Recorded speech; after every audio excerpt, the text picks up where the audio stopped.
This is just a sample of the audiobook. To get the complete audiobook, access the link posted in the first comment. Came near his hay. The ox is a patient beast, but finally he protested, "Dog, if you wanted to eat my dinner, I would have no objection, but you will neither eat it yourself nor let me enjoy it, which strikes me as a very churlish way to act." Moral: some begrudge others what they cannot enjoy themselves. The wolf in sheep's clothing. A wolf had been lurking near a flock of sheep for several days, but so vigilant had been the shepherd in guarding his animals that the wolf was becoming desperate. Then one day the wolf found a sheepskin that had been thrown away. Quickly he slipped it over his own hide and made his way among the flock of grazing sheep. Even the shepherd was deceived by the ruse, and when night came the wolf in his disguise was shut up with the sheep in the fold. But that evening the shepherd, wanting something for his supper, went down to the fold, and, reaching in, seized the first animal he came to. Mistaking the wolf for a sheep, the shepherd killed him on the spot. Moral: appearances often are deceiving. The Fox and the Crow. A fox once saw a crow fly off with a piece of cheese in its beak and settle on a branch of a tree. "That's for me, as I am a fox," he said, and he walked up to the foot of the tree. "Good day, Mistress Crow," he cried. "How well you are looking today! How glossy your feathers, how bright your eye! I feel sure your voice must surpass that of other birds, just as your figure does. Let me hear but one song from you, that I may greet you as the Queen of Birds." The crow lifted up her head and began to caw her best, but the moment she opened her mouth, the piece of cheese fell to the ground, only to be snapped up by the fox. "That will do," said he. "That was all I wanted." Moral: never trust a flatterer. The Gardener and his Dog. The gardener was drawing water at the well to water his garden plants.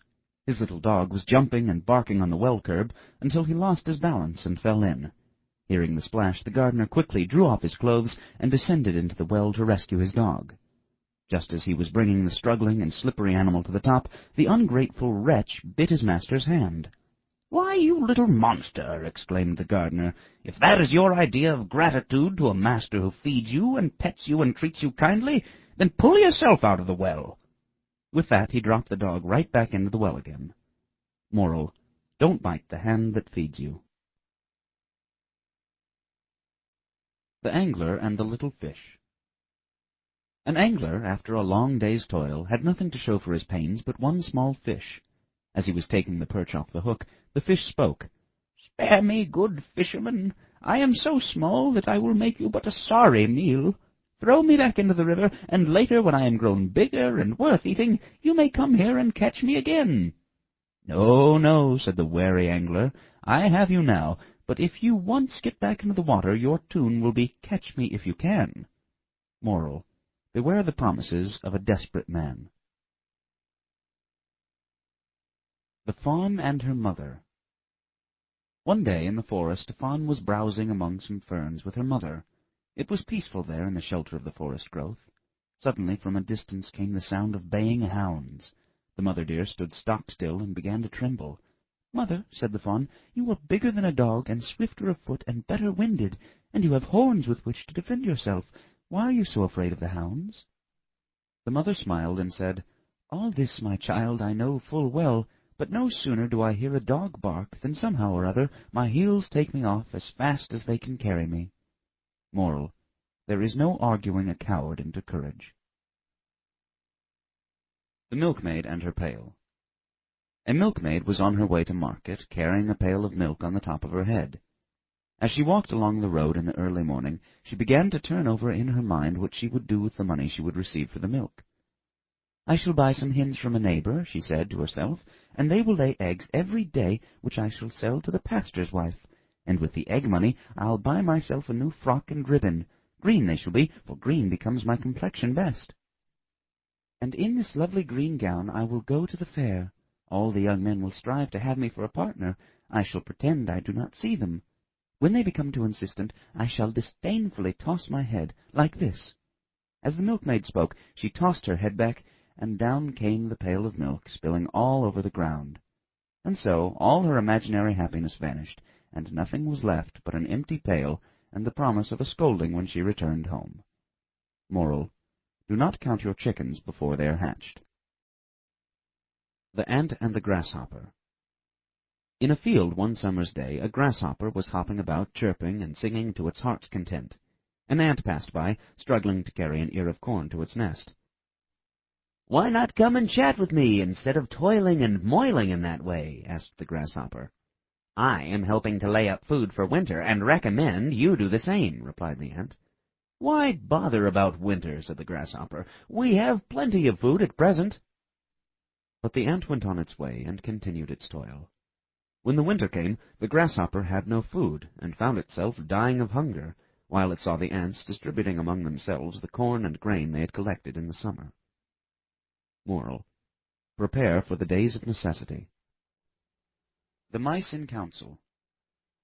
For many years the mice had been living in constant dread of their enemy, the cat. It was decided to call a meeting to determine the best means of handling the situation. Many plans were discussed and rejected. At last a young mouse got up. "I propose," said he, looking very important, "that a bell be hung around the cat's neck. Then, whenever the cat approaches, we shall always have notice of her presence, and so be able to escape." The young mouse sat down amidst tremendous applause. The suggestion was put to a motion, and passed almost unanimously. But then an old mouse, who had sat silent all the while, rose to his feet and said, "My friends, it takes a young mouse to think of a plan so ingenious and yet so simple. With a bell about the cat's neck to warn us, we shall all be safe. I have but one brief question to put to the supporters of the plan. Which one of you is going to put the bell on the cat?" Moral: it is one thing to propose, another to execute. The Gnat and the Bull. Once there was a silly gnat who kept buzzing about the head of a bull. Finally he settled himself down upon one of the bull's horns. "Pardon me, Mr. Bull," he said, "if I am inconveniencing you. If my weight in any way is burdensome to you, pray say so, and I will be off in a moment." "Oh, never trouble your head about that," replied the bull. "It is all the same to me whether you go or stay. To tell the truth, I was not even aware that you were there." Moral: the smaller the mind, the greater the conceit. The Fox and the Goat.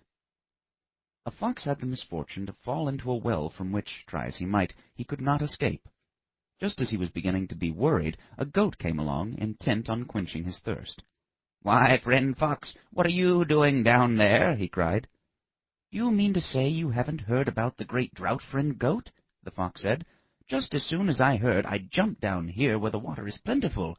I would advise you to come down too. It is the best water I have ever tasted. I have drunk so much that I can scarcely move."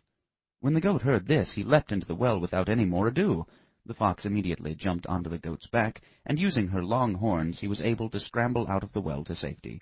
Then he called down to the unhappy goat the following advice: "The next time, friend Goat, be sure to look before you leap." Moral: it is not safe to trust the advice of a man in difficulties.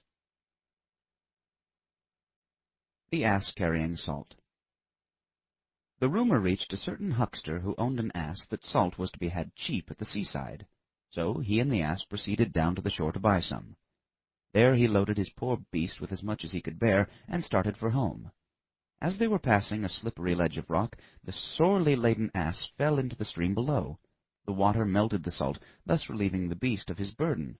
Gaining the bank with ease, he pursued his journey homeward, light in body and in spirit. The huckster, nothing daunted, set out again for the seashore for a load of salt. He piled an even heavier burden upon the ass. On their return, as they crossed the stream into which the ass previously had fallen by accident, this time he fell down on purpose. As before, the water dissolved the salt and freed him from his load. Very much provoked by his loss, the master began to think how he could cure the animal of his tricks.